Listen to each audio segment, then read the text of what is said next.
इथे आपण मिरच्या घेतल्या, ही कमी तिखटवाली मिरची आहेत आणि मध्ये असा काप देऊन घेतलाय। आपल्याला मिरचीसाठी मसाला तयार करायचा आहे, धन, जिरं आणि बडीशेप। आता हे आपण कच्चं मिक्सरला वाटून घेणार आहे, जाडं भरडं, आपण पावडर नाही करणार। या पद्धतीने आपल्याला वाटून घ्यायचे। आपलं तेल तापले, त्यामध्ये मोहरी, थोडासा हिंग, मोहरी चांगली तडतडली, त्यामध्ये मिरच्या टाकून घ्यायच्या आणि इथं आपल्याला मिरच्या परतून घ्यायच्या चांगल्या। इथं आपण मीठ टाकणार आहे थोडंसं, मीठ टाकल्यानंतर मिरच्या पटकन मऊ होतात।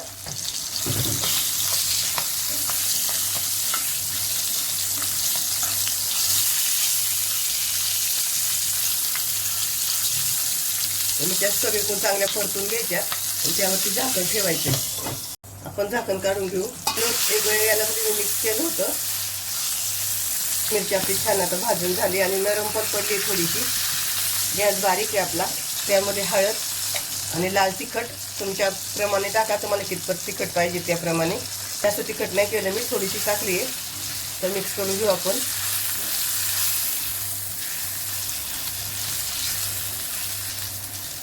चवीतून छान मिक्स करून घ्यायची। त्यामध्ये आपण जे मिक्सरला बारीक केलं होतं ते टाकून घेऊया आणि छान परतून घ्यायचं। तर गॅस बारीकच ठेवायचा, फास्ट नाही ठेवायचा, नाहीतर मग हे जळून जाईल।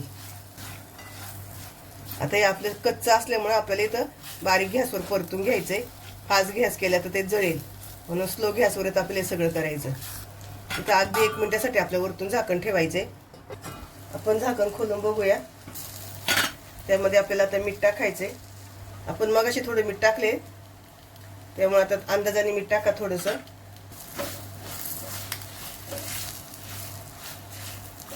त्यामध्ये आपल्याला 2 चमचे दही टाकायचे आणि मिक्स करायचं।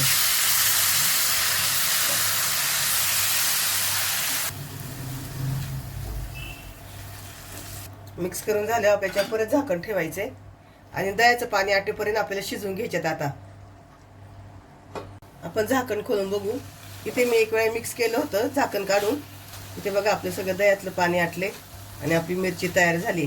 तुम्हाला ज्यावेळेस असं वाटतं ना की भाजीला काय नाही किंवा खूप चटपटीत खायला इच्छा होते, त्यावेळेस नक्की मिरची बनवून बघा आणि कशी झाली मला कमेंट करून नक्की सांगा। किती सुंदर झाली आहे तयार आपली मिरची। इथं आपण आता गॅस बंद करणार आहे।